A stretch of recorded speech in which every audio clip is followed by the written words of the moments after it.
Blog Talk Radio. Boa noite, meus amigos. Estamos aqui outra vez. Vamos começar a notícia da semana aqui na Califórnia. As palavras mãe, pai, marido, mulher não podem mais aparecer nos livros didáticos. Tem que ser parceiro 1 e parceiro 2.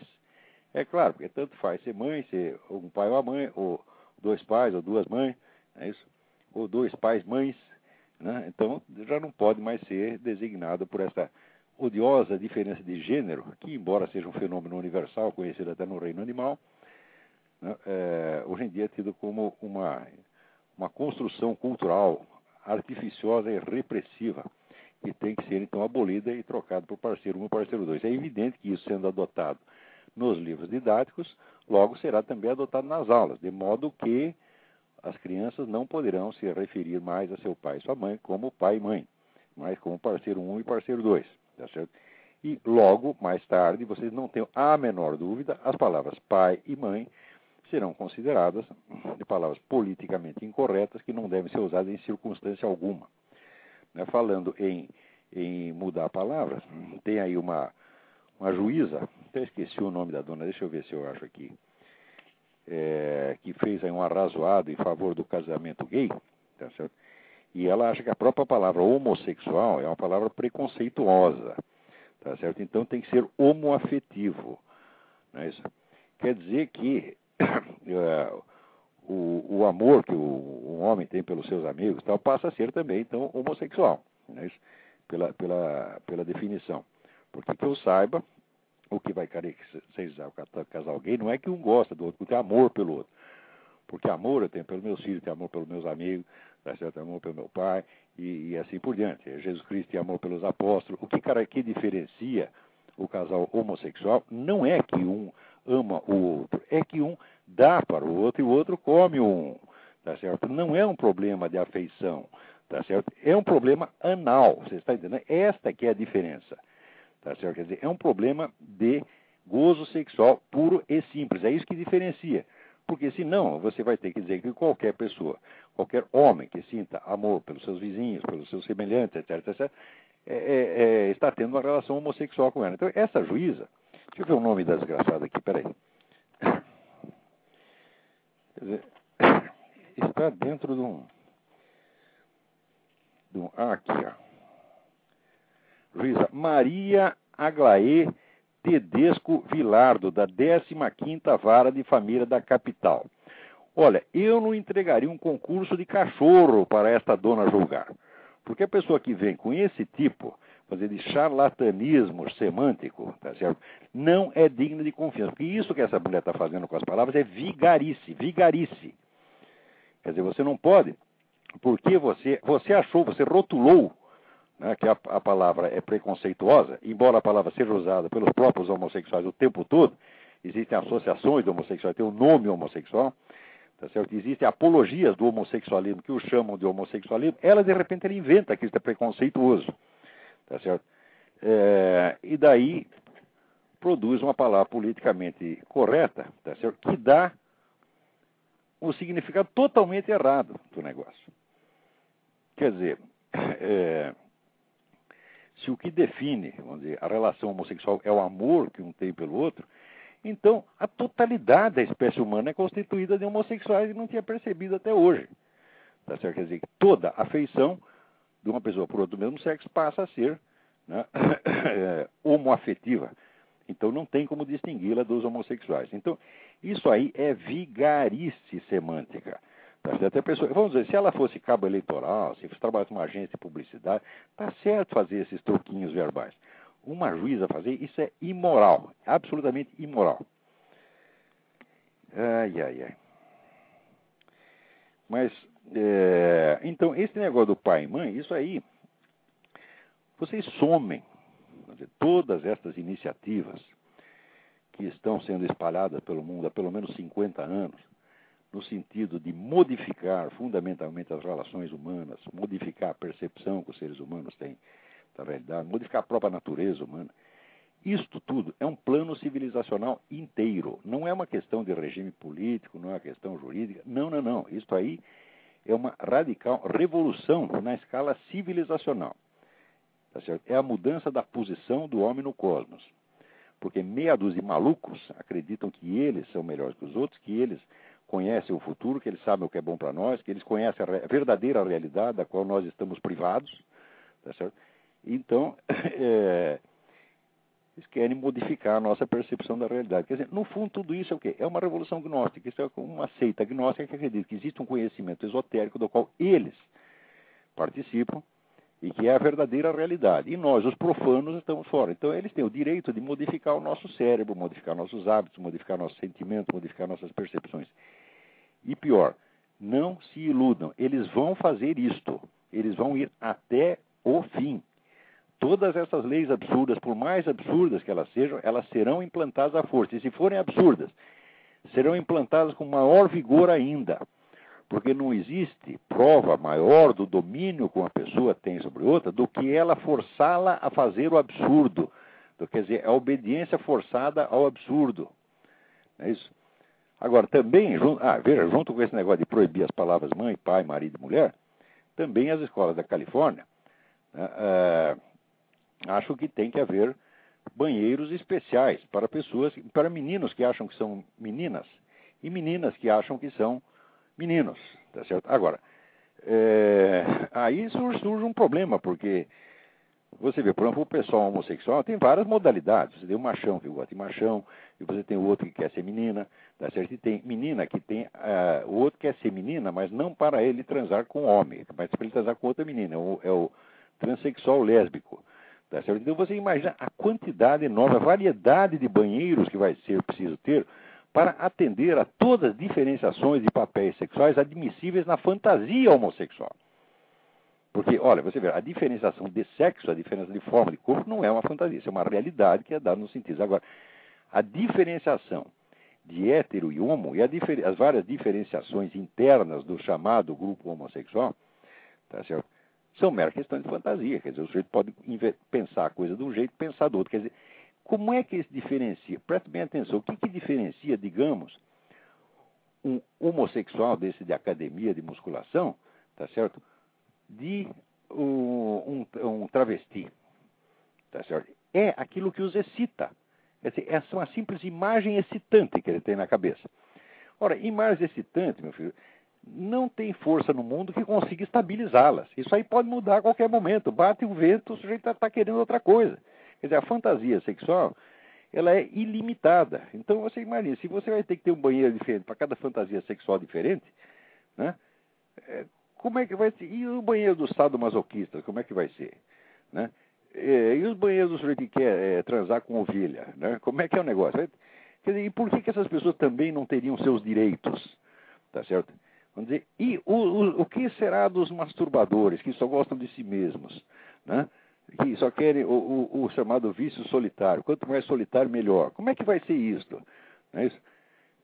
Então, vocês viram, na hora em que essas fantasias se tornam origens de direitos, então isso significa o seguinte: é a razão humana, é a inteligência humana, é o senso de realidade que está sendo obrigado a se ajoelhar perante fantasias. E a exigência de que a razão e a realidade se curvam perante as fantasias é psicose. Então isso é uma psicose coletiva planejada e induzida. Estas coisas juntas, que vem com, vamos dizer, o feminismo, o gay, etc., tudo isso configura, vamos dizer, o maior crime que já se fez contra a inteligência humana e contra a dignidade humana ao longo de toda a história humana. Porque eles querem, vamos dizer, nos reduzir a bichinhos. Bichinhos que são obrigados a se disciplinar segundo as fantasias dos seus donos. Que nem assim, a mulher compra um cachorrinho branco e quer pintar o cachorro de cor de rosa, de verde, de roxo. Tá certo? Não pode existir cachorro verde, você sabe perfeitamente. Mas a pessoa, ela cismou: eu quero que o meu cachorro seja verde, eu quero que o meu cachorro seja cor de rosa com bolinhas. Tá certo? E pinta o cachorro sai que nem um palhaço. Eles estão fazendo a mesma coisa com a gente. Né? Então, é mesmo o governo da rainha de copas. Tá certo? Agora, por esses dias me enviaram aqui, vamos dizer, um arrazoado muitíssimo bem feito de um advogado, deixa eu ver o nome do homem. Um momentinho aqui, é tanta tanto papel, é tanta notícia que tem aqui que a gente fica até besta. Paulo não sei o que da Costa. Onde foi parar isso, hein? Eu realmente não estou achando. Mas era Paulo não sei o que, Costa, Melo, um negócio assim. Mas eu tenho que achar isso aqui porque eu tenho que dar um link para vocês. Eu tenho que dar uma pista porque vocês têm que estudar esse papel que é realmente muito bem feito. Ele mostra que esse negócio esta lei dos homossexuais é uma lei totalmente anticonstitucional. Porque qualquer grupo diferenciado... Ah, está aqui. Paulo Fernando de Melo Costa. Eu acho que isso deve estar na página do... Acho que você procurar na página do Júlio Severo, no blog do Júlio Severo, vocês vão achar isso lá. Paulo Fernando de Melo Costa. É um arrasado aqui de umas 10 páginas, não é muito longo.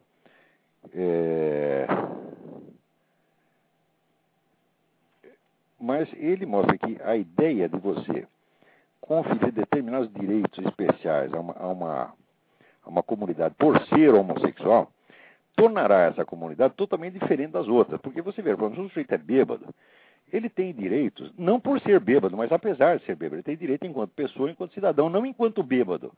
Agora, os homossexuais, eles não querem isso. Eles acham que isso é discriminação. Eles acham que eles terem direitos exatamente como os outros cidadãos é discriminação. Eles têm que ter direitos especiais por ser homossexuais.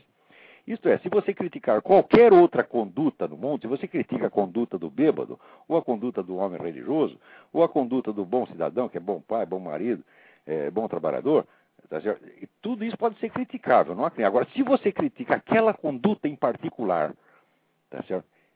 Que é a prática homossexual, aí você vai para a cana. Ou seja, esta conduta, ela, por ser o que é, ela dá um direito especial. Isso é, o cidadão tem esse direito não por ser um cidadão, mas por ser um homossexual. Agora, note bem, esta merda desta lei não exige sequer a prova da homossexualidade. Qual é a prova de que o sujeito é homossexual? É a simples declaração dele. Isso quer dizer, qualquer cidadão pode se dizer homossexual, tá certo? E a partir daí ele passa a ter certos direitos. Não é isso?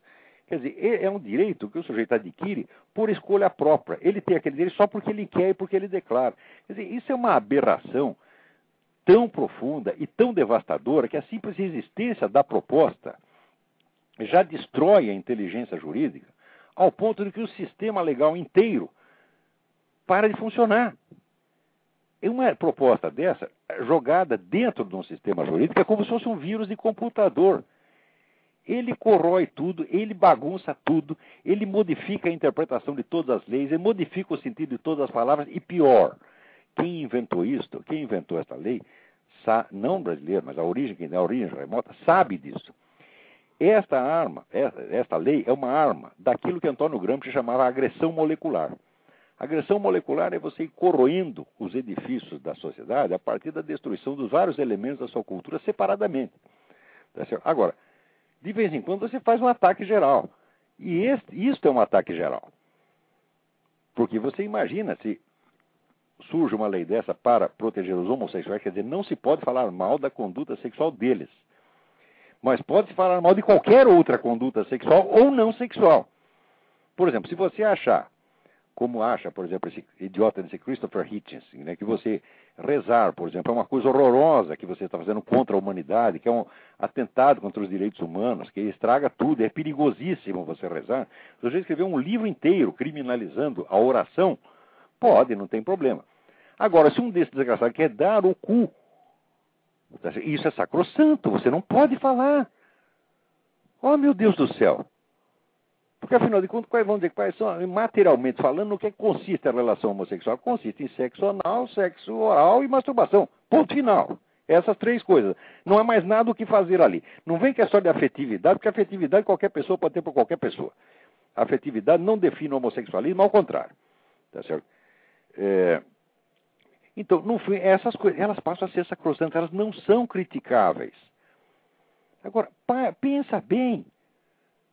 O que é que o ato de um sujeito comer o outro, porra, tem de tão sacrossanto que não possa ser criticado? Ora, meu Deus do céu! Quer dizer, isso é a criação de um privilégio supraconstitucional que vai acima da Constituição, porque passa a dar direitos especiais a um grupo, não em função da sua condição de cidadãos, mas em função da sua preferência, do seu gostinho. Você pensa bem, o sujeito gosta de dar o traseiro. Ele gosta, e por causa disso, ele está colocado acima da Constituição. E se você aceita isso, você destruiu a Constituição inteira. Você bagunçou tudo. Você criou o reino da arbitrariedade. Isso realmente funciona como um vírus de computador. E a proposta, ela em si mesmo, não tem nada a ver com homossexualidade. A proposta é apenas um vírus de computador. A proposta é uma arma de guerra, quase, não é nem psicológica, é guerra neurológica. É uma coisa de uma malícia tão grande que o sujeito que apresentou a proposta e devia ir para a cadeia. Pelo simples fato de querer fazer isso, porque isto, vamos dizer, é tentar destruir o edifício constitucional inteiro mediante um ardil. Mas, vamos lá, né? A vida é assim. Vamos ver o que mais temos aqui. Olha aqui, me mandaram aqui dizendo que durante uma manifestação de apoio ao prefeito de Camaçari, Carlos Caetano, do PT, que foi preso pela Polícia Federal na Operação Navalha, militantes do PT agrediram as repórteres Cristina Miranda, da TV Aratu, e Raquel Porto Alegre, da TV Bahia, afiliada da TV Globo. Raquel chegou a perder os sentidos. A informação não foi noticiada na mídia baiana. O prefeito de Camaçari, amigo do governador da Bahia, Jacques Wagner, aquele surubeiro, que também está sendo acusado de envolvimento com a máfia das obras. O Jacques Wagner é aquele que ficou lá se esfregando na mulher do ministro, e esfregando a mulher dele na mulher do ministro na frente de todo mundo, que é uma coisa que se ele fizesse aqui, a carreira dele está liquidada. No Brasil ninguém nem liga, porque o brasileiro já acostumou, o Brasil já está de 4 perante os petistas. O petista pode fazer tudo. O petista pode aparecer um governador, tá certo? Se esfregando de mulher de ministro na frente de todo mundo e não acontece nada. Agora, se ele pode fazer isso, então por que ele não pode também meter a mão no dinheiro público? Ora, o que tem de mais? Note bem, o espírito do PT, como o espírito desse grupo gay, é o espírito do grupo gnóstico. O grupo gnóstico é o grupo dos santos. Eles são santos, eles são eleitos, eles têm direitos especiais perante o próprio Deus. Eles estão acima da lei natural, acima da lógica. Eles estão beatificados a priori. Porque nasceu. O Lula não disse que ele é sem pecado, as pessoas não prestam atenção. Eles acham que foi apenas um lapsus linguae do Lula, um engano, uma gafe. Não foi gafe, não. O que ele está dizendo expressa a natureza profunda do pensamento dele e do partido dele. Eles sentem realmente que eles não têm pecado, que eles estão acima da religião, acima da lei, acima das normas, acima de tudo. Eles sentem realmente isto. São pessoas que jamais se acusam de qualquer coisa. Jamais. Elas não têm consciência moral. Elas foram dispensadas de ter consciência moral. É com esta gente que vocês estão lidando. São todos eles, são sociopatas perigosos. Porque a partir da hora que o sujeito acha que ele está acima da moral, que ele é sem pecado, ao ponto de como o Lula poder comungar sem ter confessado, ele não tem o que confessar, ele nunca fez erro nenhum. Você está entendendo? A pessoa que se auto-beatifica dessa maneira é um inimigo da humanidade, é uma pessoa perigosíssima. Quer dizer, em situações normais, pessoas como essa estariam no hospício. Na melhor das hipóteses, teriam um subemprego, seria um office boy, um escrevente, um varredor de rua, na melhor das hipóteses. Então, não prejudicariam ninguém, mas agora essas pessoas subiram. Subiram por quê? Porque as pessoas que ainda têm alguma noção do que seja razão, do que seja lógica, do que seja hora, se acovardaram. Porque são cúmplices disso. Você não vai dizer que todo esse empresariado que fica puxando o saco de Lula, está certo, dizendo que bom que nós temos um operário na presidência, etc, etc. E como se o Lula fosse pobre, como se fosse operário. Né? O Lula é muito menos operário do que eu, meu Deus do céu. Né? Agora, toda esta putada empresarial que ficou puxando o saco do sujeito, faz isso porque tem medo. E o medo instantaneamente se converte em afeição. É uma espécie de síndrome de Estocolmo. Quer dizer, aquele empresariado trêmulo, tá certo? Diante dos homens de macacão, os caras do MST, que chegam lá tudo barbudo, fedendo e tal. Né? Então aquela burguesia maldita treme de medo e no instante seguinte se apaixona por aquele, né, aquele brutamontes que conseguiu intimidá-la. Em suma, é tudo uma imensa viadagem. Vamos lá. Liga aí. Alô? Alô? Parece que tem alguém na linha. Vamos lá. Alô? Alô? Olavo? Sim? Quem é? Aqui é o Flávio Olavo. Tudo bem? Olavo, tudo bem? É o seguinte, no caso, sempre falando a respeito dessa parte, dessa esquerda, a UDN, ela era considerada um partido de direita na época? Ela era de verdade, de fato, de direita? A UDN era. Foi um movimento realmente conservador que teve, onde eles defendiam não somente, defendiam o programa conservador inteiro, praticamente inteiro. É a livre empresa, tá certo? É a democracia representativa e é os princípios da moral judaico-cristã. Isso aí é o conservadorismo. Se defendiam bem ou mal, não sei. Havia pessoas bastante sérias ali, né? E havia líderes de Carlos Lacerda. como Carlos Lacerda, né? Diga. Ele no início ele fazia parte do movimento comunista? Houve esse período? Houve isso? Quem? O Carlos Lacerda? O Lacerda. O Lacerda, sim. O Lacerda foi comunista na juventude. Mas isso realmente não quer dizer nada, porque isso, você vê, só existe dois tipos ou ele é comunista, ou ele é ex-comunista. Só existe dois tipos. Existe o sujeito que ainda é comunista e existe o que é anticomunista. Porque o sujeito simplesmente se afasta do comunismo e permanece neutro, então ele está servindo ao comunismo ainda, direitinho. Então só tem um jeito, você entrou lá dentro, percebeu o que é aquela merda, você tem que combater. Você tem a obrigação estrita de dedicar o resto da sua vida a combater. Para quê? Para pagar o mal que você mesmo fez. E eu estou até hoje, tá certo? Limpando os traços de merda que eu deixei entre os 17 e os 21 anos quando participei desse negócio esquerdista. É aquele... Eu estou falando dos outros, não estou falando dos outros, não, estou falando de mim mesmo, tá entendendo? Vamos lá. Você tinha, de repente foi o primeiro, talvez tenha sido o primeiro contato que você teve com algum tipo de pensamento, assim, seria da época, seria isso? Claro, dominante? É sempre a primeira coisa que oferecem para você. Mas isso não é desculpa, você está entendendo?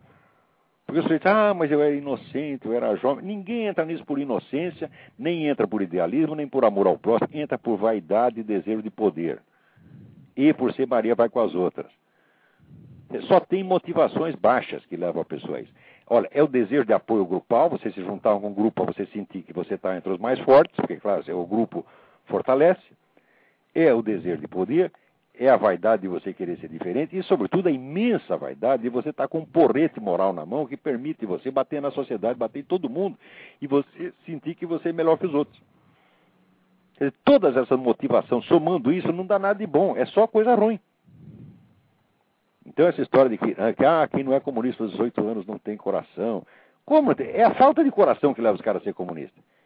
Eu examino claramente a minha motivação, examino o meu coração, os meus motivos e os meus colegas, eu vejo ninguém foi para lá com nenhuma intenção boa. Não foi com nenhuma intenção sequer justificável, nem mesmo perdoável. Isso só é perdoável se depois o sujeito se penitenciar, se ele se arrepender e ele tentar corrigir os efeitos do mal que fez. Aí ele pode ser perdoado. Você está entendendo? Mas fora disso, não. Agora, o negro que continua nisso a vida inteira, depois que houve, por exemplo, quando houve o relatório Khrushchev em 56, acho, né, mostrando lá os crimes do governo Stalin, já não era para ter mais nenhum comunista no mundo, mas tem cara que insistiu. Tá certo? Depois da abertura dos arquivos de Moscou, onde você sabe tudo, toda a imensa crueldade, muito que transcende o próprio nazismo, tá entendendo? E os caras ainda insistem, então é porque são criminosos de vocação. Tá entendendo? Eu acho um cara como o Oscar Niemeyer é uma mente criminosa. Assim, ele gosta do genocídio, ele gosta que o Partido Comunista mate metade do mundo, ele gosta disso, ele se sente bem porque se sente superior.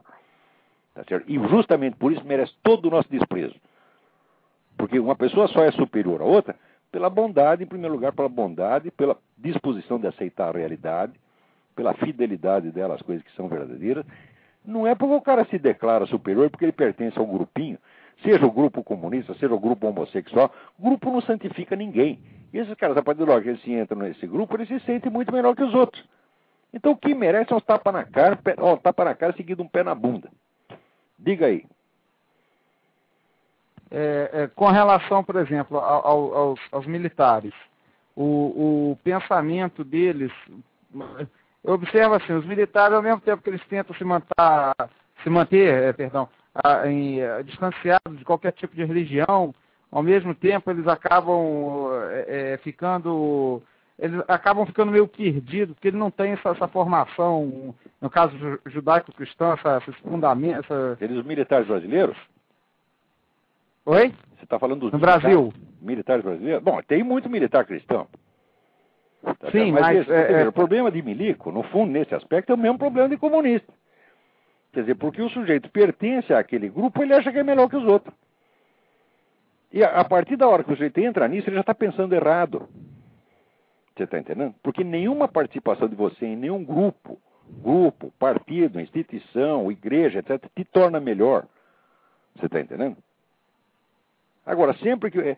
Então tem aquele jeito popular de dizer, junte-se aos bons e serás um deles. Você está entendendo? Então isso é coisa de adolescente. Você sempre quer juntar no grupo dos garotos bacana para você ser um deles. Só que essa é uma motivação egoísta, vaidosa e besta.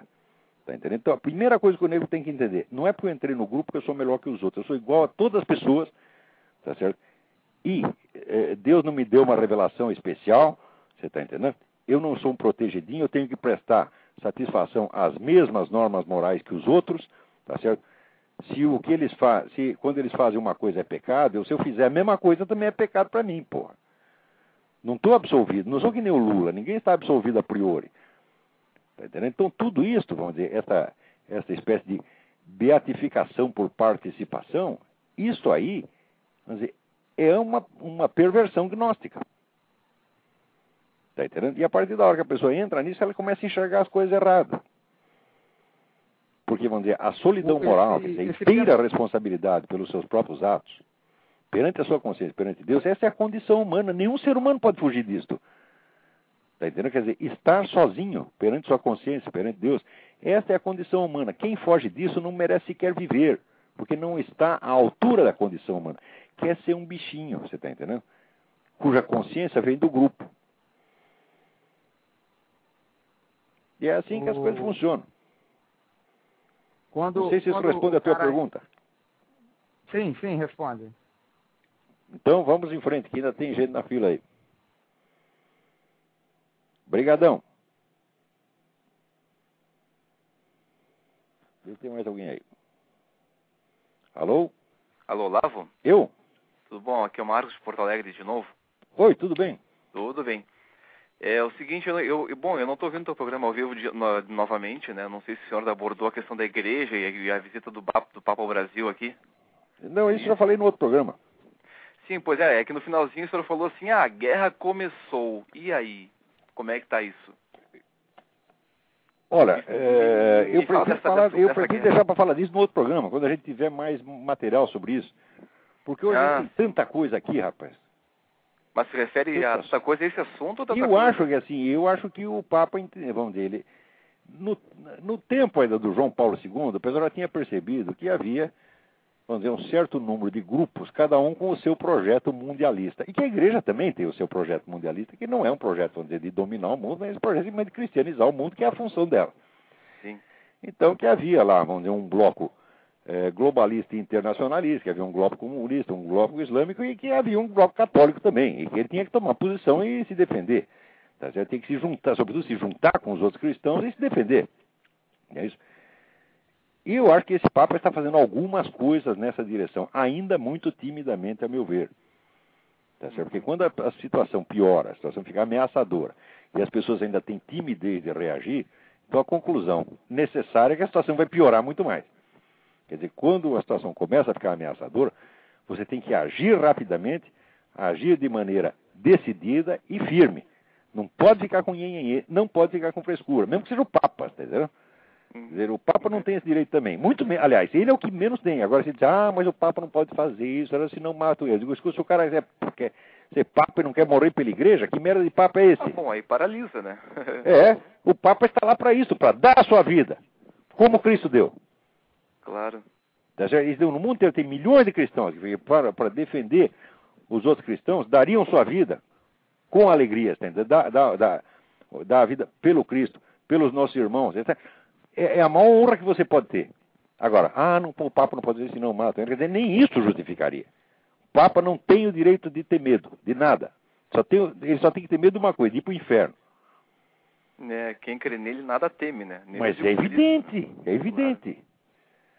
Não, eu tava também, bom, já que a questão é para ter medo de Deus, é ter medo da justiça divina. Olha, eu tenho que agir direito. Temor a Deus, claro. Eu tenho que fazer o meu sacrifício aqui, tenho que dar minha vida para você. Por quê? Porque Deus entregou a igreja na minha mão, a responsabilidade é inteiramente minha. Eu sou o pastor, eu tenho que defender o rebanho, não é botar as ovelhas na frente de mim para elas se ferrarem na minha frente, que nem fez aquele maldito Concílio Vaticano II, que entregou, você sabe que no Vietnã e no Camboja, as comunidades mais perseguidas foram os cristãos, especialmente os católicos. Aqueles que eles chamavam boat people, o pessoal do turma do barco, que fugia do Vietnã em barco, eram quase todos católicos.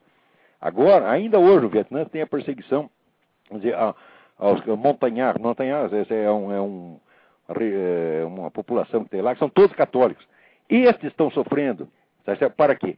Para que a igreja não comprasse briga com o governo de Moscou. Então, o que o pastor fez?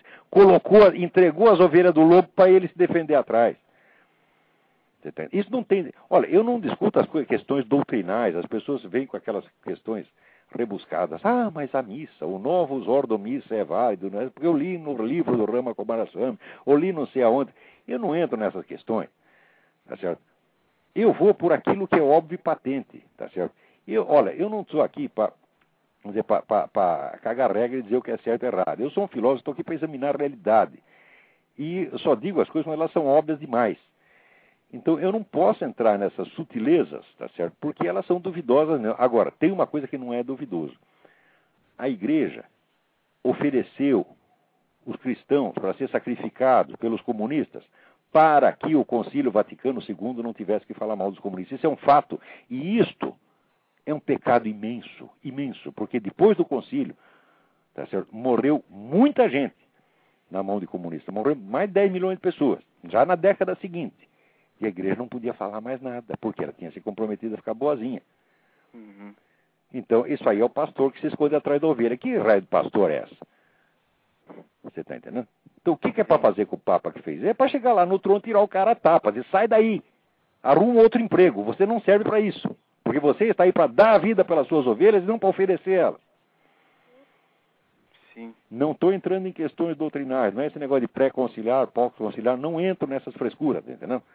Eu estou falando de uma simples realidade. Isso faz parte do meu método. Eu não discuto questões doutrinais, eu discuto fatos e realidades. Teorias e doutrinas só valem alguma coisa quando elas são a expressão direta da realidade. Senão, não serve para nada. Sim.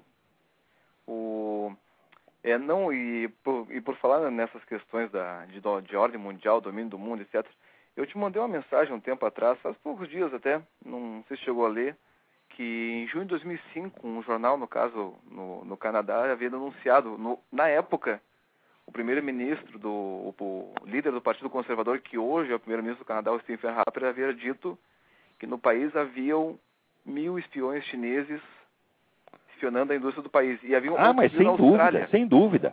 Então, imagina. Aliás, esse era um dos temas do programa passado que eu não falei. Eu tinha aqui, vamos dizer, um estudo mostrando que a espionagem russa e chinesa hoje é muito mais intensa do que no tempo da Guerra Fria. Então deve haver uns 10 mil. Aliás, o do tempo da Guerra Fria já é muito mais do que se admitia na época. Né? Porque depois que passou o negócio da Guerra Fria, todo mundo achou, não, aquilo era paranoia anticomunista. Só que a hora que abriu os arquivos de Moscou, falou, paranoia coisa nenhuma. O cara está dizendo que tinha um jacaré embaixo da cama, porque tinha mesmo, entendeu? Eu sempre recomendo, se o nego diz que tem um jacaré embaixo da cama, antes de você dizer que ele é paranoico, dá uma olhada embaixo da cama por via das dúvidas. No caso, não é que o jacaré tinha 15, você está entendendo? Quer dizer, aquele tal do John McCarthy, fizeram a caveira dele porque ele disse que tinha 52 espiões comunistas no governo federal. Tinha mais de 300, porra! Tá entendendo? E hoje o negócio também não tá para brincadeira, porque o chinês entra aqui e faz o que quer. Aliás, sob a proteção do seu Clinton. O Clinton, quando é espião chinês, foi preso, ele mandou soltar. Claro que ele recebeu a contribuição de campanha de uma estatal chinesa. Quer dizer, o cara que faz isso, é evidente que ele é um traidor, é evidente que é um vendido, um corrupto. Que chega aí uma empresa chinesa e compra o cara, pô. Isto foi presidente dos Estados Unidos. Agora, se isso pode acontecer nos Estados Unidos, imagina o que acontece no Brasil. Quer dizer, o mundo hoje é dos ladrõezinhos, tá entendendo? O ladrãozinho vira presidente da República, pô.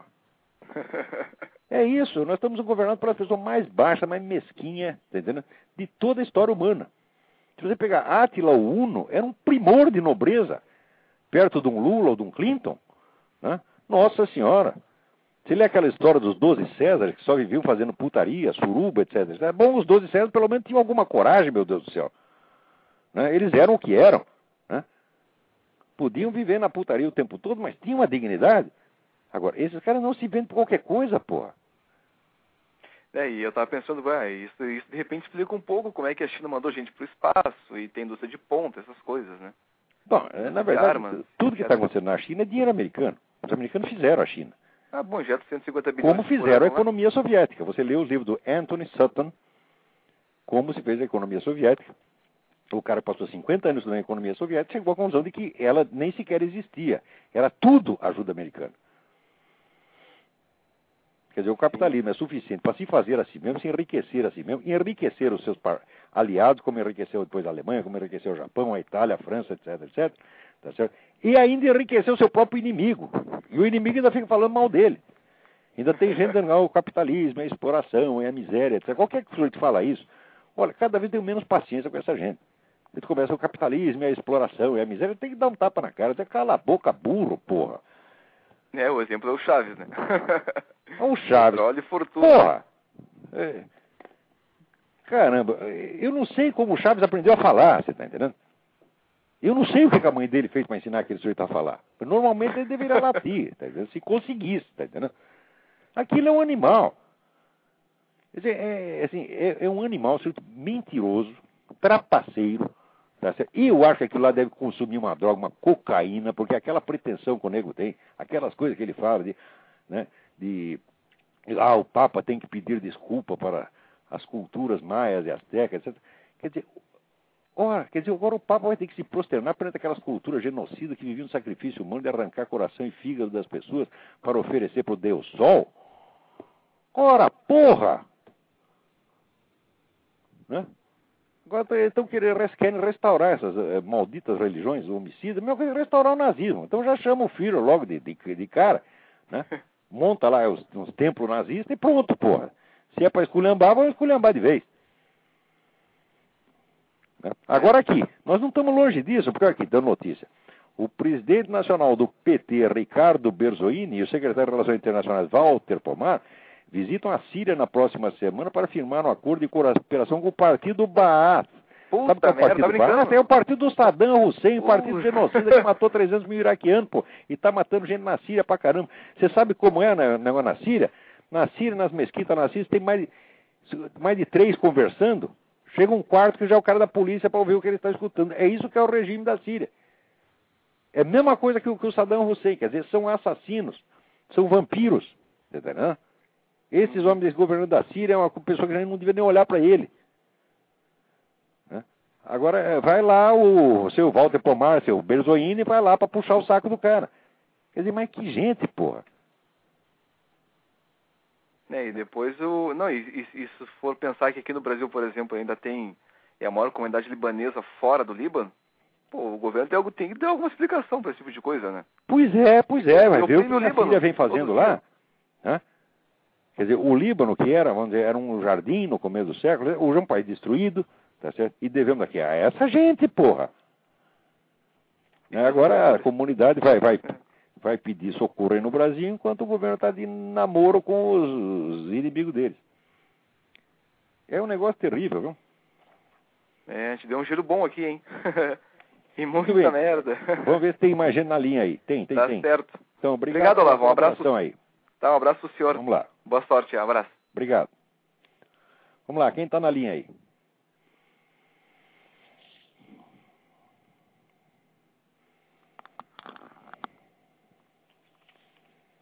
Enquanto isso, eu vou recomendar um negócio para vocês aqui. Vocês não deixem de abrir a página www.defesanet. Atenção, www.defesa.net. que tem um artigo lá, de um sujeito chamado... Peraí, deixa eu ver se eu acho aqui. Você me desculpa, mas eu fico tão atrapalhado no meio dessa montanha de papel que eu mesmo ajunto para esse programa. Porque para fazer esse programa é o seguinte, eu tenho que ler mais de entre 100 e 200 e-mails. Selecionar alguns, que esses alguns selecionados já são em número maior do que eu vou conseguir ler. Selecionar alguns, né? Alguns vamos dizer, são mensagens, outros são notícias que o pessoal me manda e tal. Então, é uma coisa monstruosa. Aí depois eu fico com essa montanha de papel aqui e necessariamente eu me atrapalho. E na hora que eu quero achar uma coisa, eu não acho. Né? Porque aqui não parece que tem uma produção que entrega tudo prontinho para a gente, não. Eu mesmo tenho que imprimir os e-mails aqui. E o programa, então, não tem um script. Ele tem só o material bruto, que é selecionado na hora. Ah, está aqui. Então, procurem lá esse site, www.defesanet.com.br, e procurem o artigo "O Brasil como campo da guerra irregular moderna", assinado por Nelson During. Então, ele assinala aqui que até o dia 23 de maio eram contabilizadas ações, quer dizer, ações subversivas revolucionárias em 16 estados do território nacional. Todas mostrando uma predisposição para atos violentos. Daí ele fala do negócio da usina de Tucuruí também, né? Ele diz, a mobilização para o evento teve a grande participação de órgãos federais pela omissão, cuja exata missão era de garantir a ordem e prevenir essas ações. Assim, a Polícia Rodoviária Federal executou no dia 22 extensa operação padrão, cujo resultado prático foi congestionamento em inúmeras rodovias do país. Quer dizer, é evidente que há uma articulação entre isso e esse pessoal do MST. Agora, a Polícia Federal estava em estratégica greve reivindicatória de 72 horas, exatamente no período das ações irregulares. A invasão imposta à usina hidrelétrica Tucuruí no Pará por grupos irregulares por quase 48 horas é esclarecedora nas ações, omissão e postura do governo federal e presidente da República. Ou seja, tudo isso é coordenado desde o alto escalão petista, tá certo? Porque, por exemplo, se você pegar a Polícia Federal, quem é que coordena a Polícia Federal com o MST? É a liderança petista, que tem controle dos dois, tá certo? Que tem o contato direto com os dois. Agora, ele enfatiza aqui o seguinte, que diz que, graças ao tamanho e às proporções desta usina, né, o sistema interligado nacional é formado pelas empresas das regiões Sul, Sudeste, Centro-Oeste, Nordeste e para a região Norte. Note bem, apenas 3,4% da produção de eletricidade no país encontra-se fora do sistema integrado, em pequenos sistemas isolados, localizados principalmente na região amazônica. Sim, exatos 96,6% da geração e transmissão de eletricidade estão dentro do sistema interligado. Se a usina Tucuruí sofresse uma pane antes de o operador nacional do sistema pudesse intervir e isolar, seria um apagão elétrico com cobertura nacional. Você vê o risco que nós corremos. Agora, quando eu falo esse negócio de apagão, né, eu me lembro de um artigo que eu escrevi, note bem, em 1999, quando queimou uma torre, né, de uma dessas companhias estatais de eletricidade, e o pessoal disse que foi um raio que caiu. Mas para cair um raio precisaria no mínimo estar chovendo. Para não dizer que não está chovendo, tinha uma garoinha de nada, né? E também os raios, né? Eles costumam ser acompanhados de trovões e são ouvidos. Então ali não havia chuva e também não houve ruído de raio, mas a explicação oficial foi um raio. Eu achei que não era. Por quê? Porque eu tinha conversado com um sujeito conhecido meu que era militante comunista e funcionário da Eletropaulo. Note bem, ele, 25 anos atrás, ele dizia, nós estamos preparando o apagão em escala nacional. Está tudo pronto para o apagão. Note bem, o que aconteceu? Houve algum problema na transmissão? Diz que saiu do ar? Diz aí, qual é o aviso aí?